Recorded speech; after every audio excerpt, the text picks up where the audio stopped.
Oramos entonces por la palabra que nos va a ministrar Gustavo. Padre amado, te agradecemos, porque sabemos que tú tienes pan de vida para nosotros, que es tu palabra, Señor.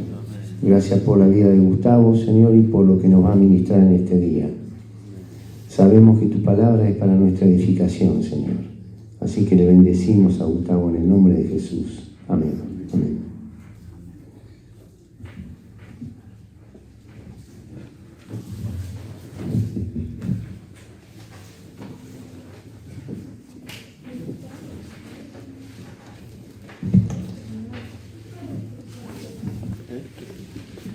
Quisiera, antes de compartir las escrituras y algunos textos bíblicos dentro de los cuales podamos sacar una reflexión, comentar un poquito lo que está sucediendo con el coronavirus y toda esta situación que en muchos lugares está creando pánico. Que este pánico esté en aquellos que no tienen al Señor, digamos, no es bueno, pero es comprensible, porque al no poder refugiarse en el Señor, uno ve a la gente desesperada, pero que en medio nuestro comencemos a tener terror de malas noticias o de lo que está sucediendo no solo en nuestro país, sino en el mundo, es preocupante. Porque la fe que un día fue dada a los santos, y fe es confianza en Dios, es justamente para los momentos de dificultad. Permítame hacer esta comparación, un tanto burda, pero no se me viene otro ejemplo. La rueda de auxilio, ¿para cuándo la usan en un auto? Cuando se pincha una rueda. La fe es el motor que tiene que movernos a depositar ciega confianza en Dios, porque la fe habla de un Dios que nos guarda, de un Dios que cubre cada una de las necesidades. Leemos en los Salmos: Dios es nuestro amparo, Él es nuestra fortaleza, nuestro pronto auxilio en la tribulación. ¿Leemos así? ¿Hay algo que está mal en las Escrituras, hermanos? No. Así que tengamos confianza. Por otro lado, estamos procurando ser prudentes. La semana pasada nos reunimos con todos los pastores representativos de todo el país para ver qué medidas vamos a adoptar como comunidades en nuestras iglesias, y mientras estábamos en la reunión, desde el Ministerio de Salud y a través de Asiera, recibíamos permanente información de qué modalidad o qué manera teníamos que movernos. De tal manera que este decreto de emergencia, que comenzó en Capital Federal por este hombre, por Rodríguez Larreta, para Capital Federal trajo la suspensión de lugares públicos, por ejemplo, Teatro Colón, el micro que pasa con turistas, no puede haber grandes conglomeraciones de gentes. Esto es en Capital Federal. Y para la iglesia, un decreto de emergencia que no puede haber mayor número de personas que exceda a 200 personas. Es decir, no están diciendo que no se pueden reunir, sino que el grupo no puede superar 200 personas. Y en el caso de que superen, en lugares espaciosos. Estamos al tanto de cada comunicado y en base a eso nos estamos moviendo. Quiero decirles que no hay una resolución a nivel gubernamental ni del Ministerio de Salud, porque tampoco saben cómo manejarse. Esa es la realidad. Porque si supieran, esta bacteria ya estaría combatida o estaría aislada. Entonces lo que se está llevando a cabo a través de los comunicados es atender la urgencia. Surge algo y cambia la modalidad. Ahora se está analizando el hecho de suspender las clases. El tema que la gente que evita ir a lugares lo toma como para salir de vacaciones. Y lo que se está pidiendo es justamente que no se muevan de las casas. Entonces, hemos considerado entre todos los pastores que los adultos mayores, y tenemos muchos en Banfield, en Gleu, para precaución solamente que no asistan a las reuniones. Como ustedes han escuchado en los anuncios, en voz audible, hemos sugerido, no es una imposición, sugerimos para preservarles, especialmente estamos hablando de adultos de 80, 87, 70 años, que hay muchos entre nosotros en Banfield, no tanto aquí, acá hay un menor número, pero por cuidarles a ellos que no vengan. Entonces, pero también hemos dejado libre a la fe de cada uno.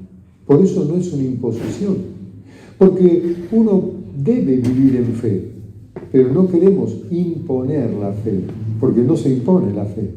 Entonces, le hemos dicho a algunos, nos han dicho, como Daniel Garay, dice, yo no voy a frenar.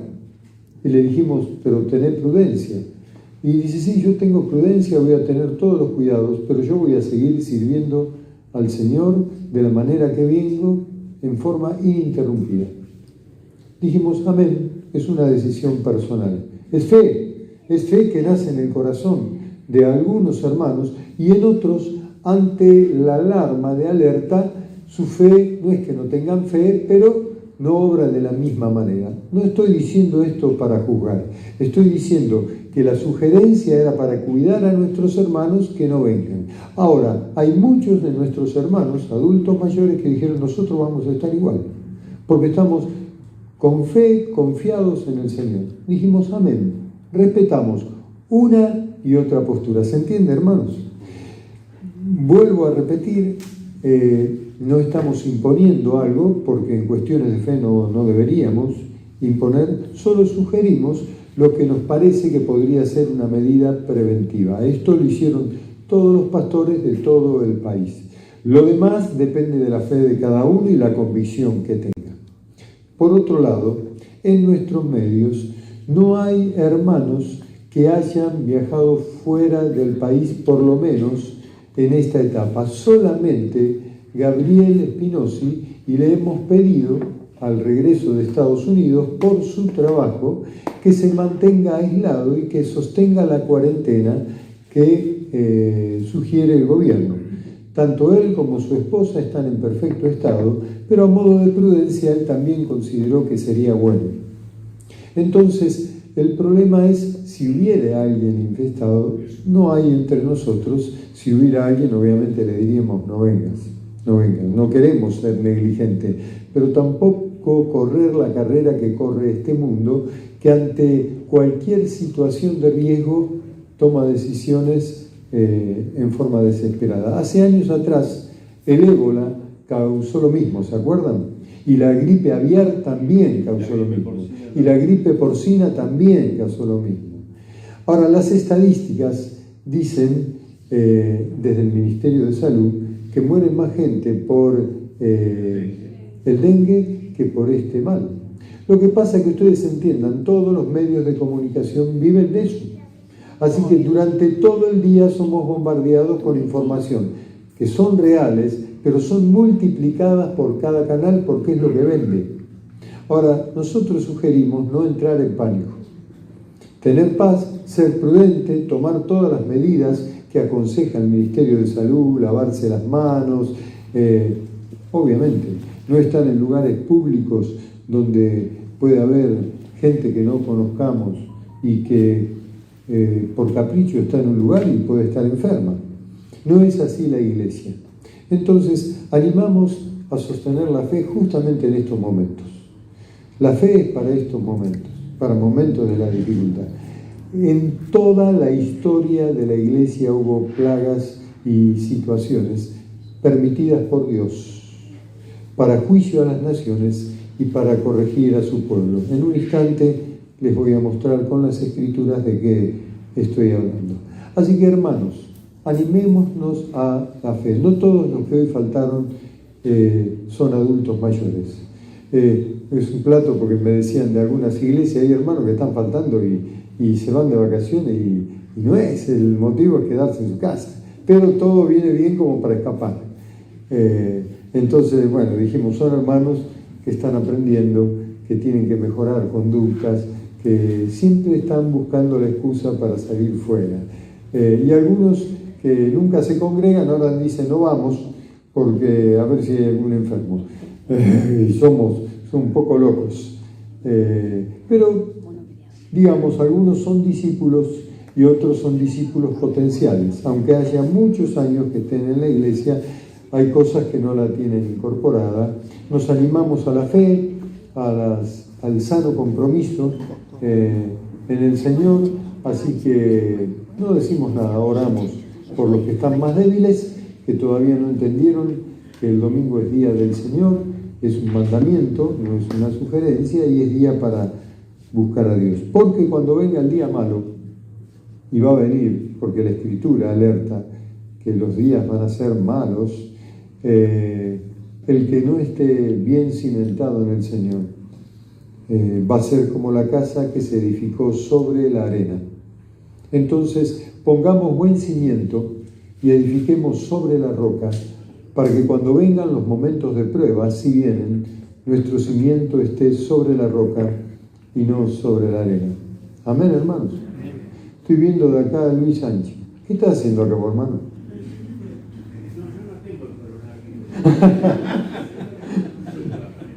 Pues lo podés contagiar a nosotros. A ver, algún hermano que lo saquen.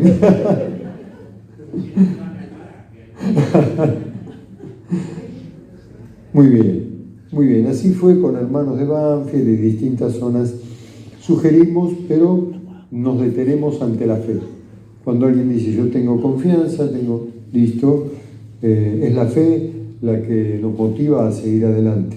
Y es la fe la que no permitió que la iglesia primera pereciera ante tantas pestes allí cuando el pueblo estaba bajo el yugo de Faraón y cuando el imperio romano intentó subyugar a la iglesia. Nada pudo frenar a la iglesia, nada va a frenar a la iglesia, nada lo hizo antes, nada lo va a suceder ahora. Amén, hermanos. Muy bien, muchas gracias. Cualquier información que nosotros recibamos desde el Ministerio de Salud, lo que no esté en los medios, inmediatamente lo vamos a poner a través de nuestros anuncios. La semana anterior, el pastor Hugo Baravalle, que nos representa en la Sierra, estuvo directamente con otros pastores, con el presidente y los ministros, también para mostrar cuál es nuestra línea de conducta y desaprobar la ley del aborto. Entonces, como no nos habían escuchado, otra vez, cara a cara, se le dijo al presidente que esto va a traer consecuencias, que no estamos de acuerdo, que no vamos a apoyar ninguna ley que vaya contra el orden creacional. Así que dentro de esta reunión también se charlan los temas que estamos comentando ahora. Tenemos varios frentes y gracias a Dios muchos hermanos nuestros están bien metidos como para poder transmitir las verdades eternas del Evangelio. Muy bien, hermanos. Quisiera compartir algunos pasajes. Mi primer pasaje está en 1 Samuel 5:9. 1 Samuel 5:9.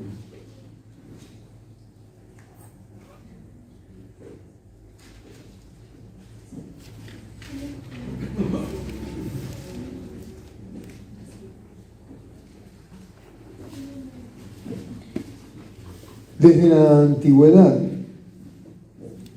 Adán y Eva alteraron el orden preestablecido por Dios o establecido por Dios. Dios creó todas las cosas y dijo que todo, después de haber creado aún al hombre, era bueno en gran manera. ¿Dónde está el problema? Que Adán y Eva, consciente y voluntariamente, desobedecieron a Dios. Ahí empezaron nuestros problemas. Ahí empezó el problema entre la relación del hombre con Dios. Ustedes vieron, dice Génesis, que en el principio Dios hablaba directamente, se paseaba en el jardín de Edén y charlaba cara a cara con Adán. Después de su desobediencia, de comer del fruto el único árbol del huerto que no tenían que comer, el árbol del bien y del mal, seducido, como siempre, tentado por el diablo, Eva le hace comer a Adán, y Adán, siendo el que debería haber gobernado la situación, accedió y cedió a la invitación de su esposa, y ambos quedaron fuera del lugar que era para el hombre literalmente un paraíso, ya que allí el hombre tenía todo creado por Dios para que se sirva y no tenga la necesidad ni siquiera de trabajar. Así empezó todo. Después de la desobediencia de Adán y también de su esposa Eva, el Señor determinó algunas sentencias. Por ejemplo, la mujer cuando tenía hijos tenía dolor, pero el Señor dijo que iba a parir sus hijos con dolor. Es decir, el dolor después de la desobediencia iba a ser mayor. Y al hombre le dijo que tenía que ganar el pan con el sudor de la frente, cuando originalmente estaba todo al servicio del hombre. El jardín de Edén estaba entre el río Tigris y Éufrates. Era un paraíso. Allí estaban árboles frutales, todo lo que el hombre necesitaba solo estaba al alcance de la mano. Por haber desobedecido a Dios, ahora le dijo al hombre que iba a trabajar, a ganar el pan con sudor, se iba a tener que esforzar, porque todo lo que Dios le había dado, él lo había desaprovechado, tomando una decisión equivocada. Uno dice, ¿por qué Dios no impidió? Porque Dios nos llamó a libertad, y Dios da ordenanzas y mandamientos, y uno está en cada uno de nosotros diariamente, a cada instante, obedecer o desobedecer a Dios, ¿sí o no? Uno puede quedarse con un vuelto que está mal dado y decir, bueno, total nadie se entera. O decir, no, yo tengo que devolver lo que no es mío. Uno puede decir, bueno, está bien, no es una mentira, pero es una media mentira, Dios me va a entender. ¿Se dan cuenta? Diariamente y a cada momento elegimos vivir apartados para Dios en santidad, o negociar con el pecado o con alguna sugerencia que el diablo trae a nuestros oídos.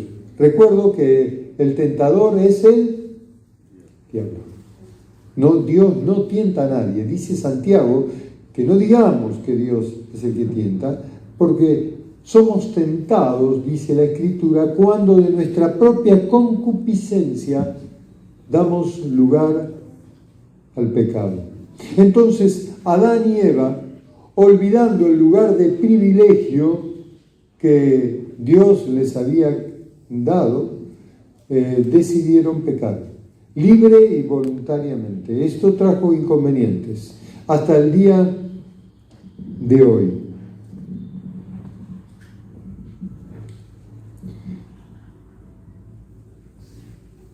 De la misma manera, si el hombre sigue apartándose del sano consejo de Dios, va a sufrir pérdidas. Sí, no vamos a doblar el brazo de Dios ni su voluntad. Si el hombre sigue en el camino que viene, va a haber pérdidas, hermanos. Sí, Señor. Dios es bueno, pero no cede ante el avance del pecado. Permítanme ubicarnos dentro de este contexto y hago algún comentario. Un pasaje muy leído, todos conocemos la historia, solo leo algunos versículos. es el arca de Dios, ¿recuerdan? Cae en manos de los filisteos, los archienemigos del pueblo de Dios. Entonces, aquí leemos algunas líneas para ubicar. Bueno, después comento. Cuando los filisteos capturaron el arca de Dios, las llevaron desde Ebenezer a Asdod. Y tomaron los filisteos el arca de Dios y la metieron en la casa de Dagón y la pusieron junto a Dagón. Dagón es el dios de los filisteos. Tomaron el arca de Dios, donde está la presencia de Dios en la antigüedad. Tomaron el arca y en forma desfachatada la pusieron ante los pies de este falso dios, Dagón, que era el dios de los filisteos. Usted lea todo este versículo 5, es interesante. Yo hago algunos comentarios. Al día siguiente que el arca de Dios estaba en presencia de este ídolo, Dios aprueba la adoración a ídolos. Dice que no nos hagamos ídolos, ni de talla de madera, ni de mármol, de nada, de ninguna cosa tenemos que hacer ídolos. Ordenanza de Dios. Pero los filisteos, creyendo que la advertencia del pueblo de Israel era solo para Israel, tomaron el arca donde estaba la presencia de Dios y la llevaron al templo de su dios pagano, de Dagón, y la pusieron ahí al ladito. Al día siguiente los filisteos se levantan y su dios, hecho de mano de hombre, una imagen que no habla, que no piensa, ese dios estaba caído a los pies del arca. Interesante. Algunos de estos habrán pensado, fue casualidad. Qué justo, pusimos el arca y su Dios estaba a los pies del arca.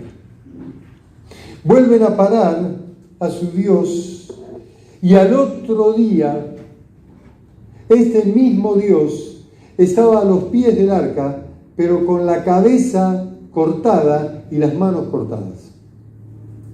Hasta el día de hoy, los filisteos y este pueblo pagano comenzó a tener temor de lo que sucedió aquel día. Interesante, ¿no? Interesante. Lo santo con lo profano. No tiene nada que ver. No se puede mezclar el agua y el aceite, ¿no es cierto? Uno puede intentar, no se puede. Lo consagrado a Dios es 3 veces santo. Y lo que no procede de Dios, de este Dios pagano, no hace falta destruirlo nosotros. Dios se encarga de destruirlo por nosotros. Así que este Dios amaneció otra vez a los pies del arca, pero ahora con la cabeza y las manos amputadas. ¿Hay algo que pueda superar la presencia viva de Dios en medio nuestro, hermanos? Nada, nada. ¿Hay alguna ordenanza, algo que Dios diga que lo borre con el codo, lo que Él escribió con la mano? Nada. No hay palabra que Dios se contradiga. La palabra de Dios es como dice Efesios, como una espada de 2 filos, como una espada aguda que va hacia un lado y hacia el otro. No es una espada colgada en la pared, es una espada que tiene la vida del Espíritu. Entonces, la palabra de Dios es verdad. Y en la palabra hay autoridad. Y en el que vive en la palabra tiene autoridad. ¿Usted cree esto, mi hermano? Cuando los filisteos capturaron el arca de Dios, la llevaron desde Ebenezer a Asdod, y tomaron los filisteos el arca de Dios y la metieron en la casa de Dagón, y la pusieron junto a Dagón. Y cuando al siguiente día los de Asdod se levantaron de mañana, he aquí Dagón postrado en tierra delante del arca de Jehová. Y tomaron a Dagón y lo volvieron a su lugar. Y volviéndose a levantar de mañana, el día siguiente, he aquí que Dagón había caído postrado en tierra delante del arca de Jehová, y la cabeza de Dagón y las 2 palmas de sus manos estaban cortadas sobre el umbral, habiéndole quedado a Dagón el tronco solamente. Por esta causa los sacerdotes de Dagón y todos los que entran en el templo de Dagón no pisan el umbral de Dagón en Asdod hasta hoy. Y los destruyó y los hirió con tumores en Asdod y en todo su territorio. Juicio de Dios. Juicio de Dios. Y viendo esto, los de Asdod dijeron: no quede con nosotros el arca de Dios de Israel, porque su mano es dura sobre nosotros y sobre nuestro Dios Dagón. Convocaron pues a todos los príncipes de los filisteos y les dijeron: ¿qué haremos del arca de Dios de Israel? Y ellos respondieron: pásese el arca del Dios de Israel a Gat. Y pasaron allá el arca del Dios de Israel. Y aconteció que cuando la habían pasado, la mano de Jehová estuvo contra la ciudad con gran quebrantamiento, y afligió a los hombres de aquella ciudad, desde el chico hasta el grande, y se llenaron de tumores. Entonces enviaron el arca de Dios a Ecrón. Y cuando el arca de Dios vino a Ecrón, los ecronitas dieron voces diciendo: han pasado a nosotros el arca del Dios de Israel para matarnos a nosotros y a nuestro pueblo. Y enviaron y reunieron a todos los príncipes de los filisteos diciendo: enviad el arca del Dios de Israel y vuélvase a su lugar. ¿Qué habían hecho al principio los filisteos? Capturaron el arca y no sabían qué hacer ahora. Era un hierro caliente. La pasaron a 3 pueblos de los filisteos, y en los 3 pueblos había temor por todo lo que sucedía, solamente por tener la presencia del arca de Dios en medio de un pueblo pagano.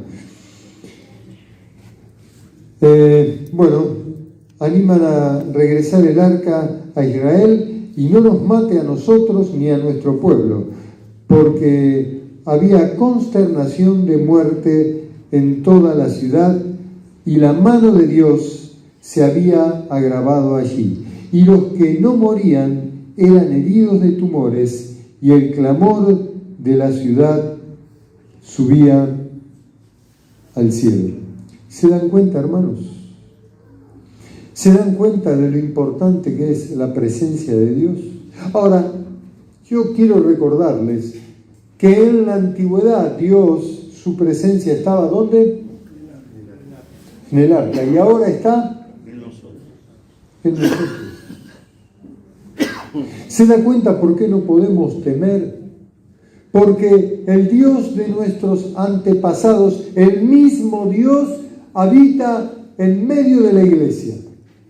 El mismo Dios que guardó a Israel desde que capturaron el arca y pasó por pueblos delante de ídolos que no tienen ni voz ni voto y fueron quebrados por la peste que el Señor mandó, es el mismo Dios que hoy está con nosotros.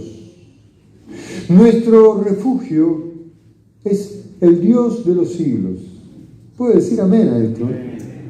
Entonces, si antes no temió el pueblo de Dios, descansó en Dios y no intentaron recapturar el arca, porque Dios no necesita la defensa de ninguno de nosotros, sino que vivamos a la altura del llamado que tenemos.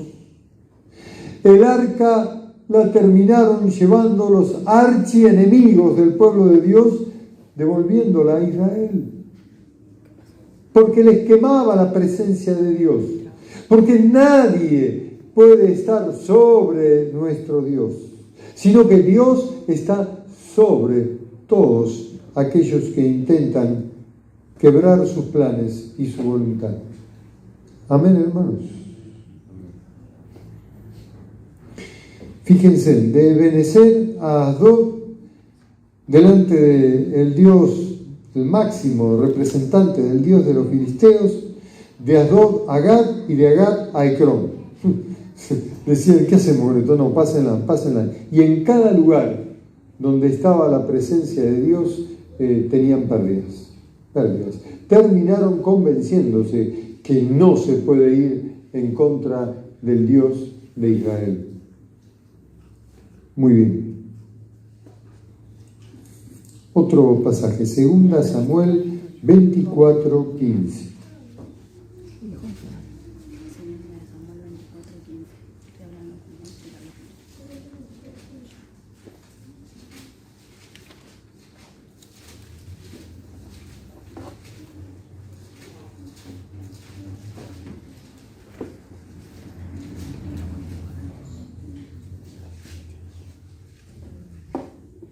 Aquí Dios está demandando de David algunas cosas y también lo reprende. Es decir, no es solo para los que están fuera, sino para nosotros, porque la Biblia dice que el juicio, en primer lugar, va a estar por la casa del Señor.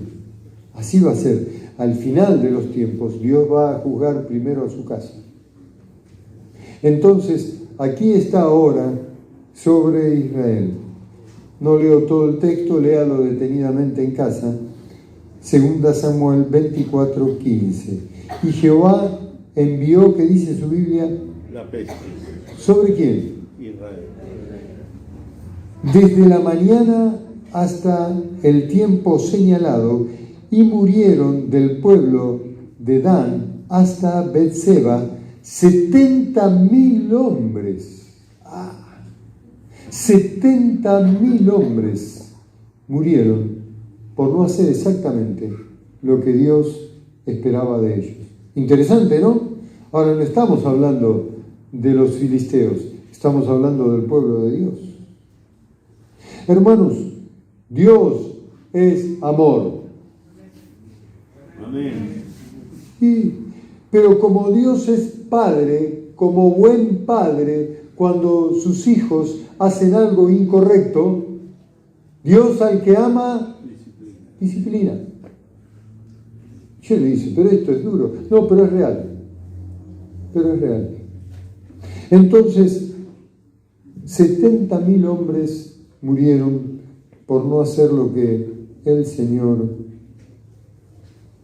les había dicho. Termine de leer este pasaje para aclarar algunos conceptos, léalo todo, para no leer algo fuera de contexto. Es para prestar atención. Es para no tener miedo, sino un temor santo de no hacer algo incorrecto. Muy bien. Vamos ahora a una advertencia directamente de Jesús. Mateo 24:7.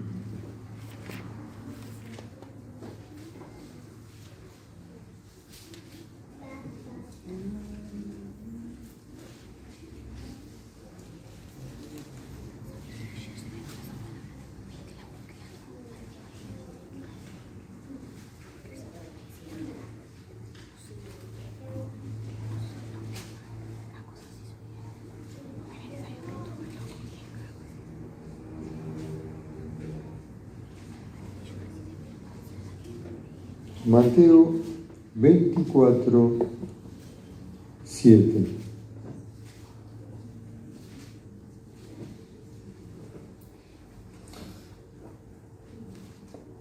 Lo leo desde el versículo 3 para tener todo el contexto. Mateo 24:3. Y estando él sentado en el monte de los olivos, los discípulos se le acercaron aparte, diciendo: dinos cuándo serán estas cosas, y qué señal habrá de tu venida y del fin del siglo. Respondiendo Jesús les dijo: mirad que nadie os engañe, porque vendrán muchos en mi nombre diciendo: yo soy el Cristo, y a muchos engañarán. y van a oír de guerras y de rumores de guerra. Mirad que no os turbéis, porque es necesario que todo esto acontezca, pero aún no será el fin. Porque se levantará nación contra nación y reino contra reino. Y habrá ¿qué? Y hambres y terremotos en diferentes lugares. Y todo esto será principio de dolores. Entonces os entregarán a tribulación y os matarán y seréis aborrecidos de toda la gente por causa de mi nombre. Muchos tropezarán entonces y se entregarán unos a otros y unos a otros se aborrecerán. Y muchos falsos profetas se levantarán y engañarán a muchos. Y por haberse multiplicado la maldad, el amor de muchos se enfriará. ¿Escuchó? Por haberse multiplicado la maldad, el amor de muchos se enfriará. Mas el que persevere hasta el fin, éste será salvo. ¿Qué hay que hacer? Perseverar hasta el fin.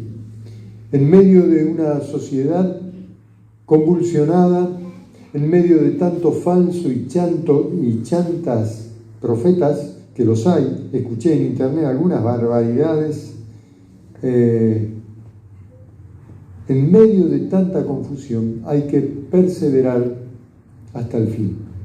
Hay que sostener en quien hemos creído. Mas el que perseverare hasta el fin será salvo. Y será predicado este evangelio del reino en todo el mundo, para testimonio a todas las naciones, y entonces vendrá el fin. Perseverancia, constancia en lo que el Señor nos encomendó, predicar el evangelio en medio de la dificultad. Sí, Señor, ahí está la fe. Y uno dice, ¿qué vamos a hacer con el coronavirus? Predicar el evangelio. ¿Y antes qué hacíamos sin el coronavirus? Predicar el evangelio. ¿Y qué hacíamos con la gripe aviar? Predicamos el evangelio. ¿Y qué hacíamos con lo del ébola? Predicamos el evangelio. ¿Y qué hacíamos con lo de los mosquitos? El dengue. Predicar el evangelio. Y con el Zika y qué es tanta. ¿Qué tenemos que hacer? Predicar el evangelio. Ahora, somos conscientes del contexto que estamos viviendo y sabemos cuál es el propósito eterno de Dios. Dios quiere tener familia y quiere que muchos sean ganados. Entonces, lejos de desviar el objetivo, tenemos que predicar el evangelio. Amén, hermanos. Y el que persevera hasta el fin, ese será salvo. Porque algunos van a ser seducidos. No, pero vos sos un inconsciente, hermano, quedémonos en casa. Miren, si esto hubiera pasado hace años atrás, muchos que tenían HIV no hubieran recibido a Cristo.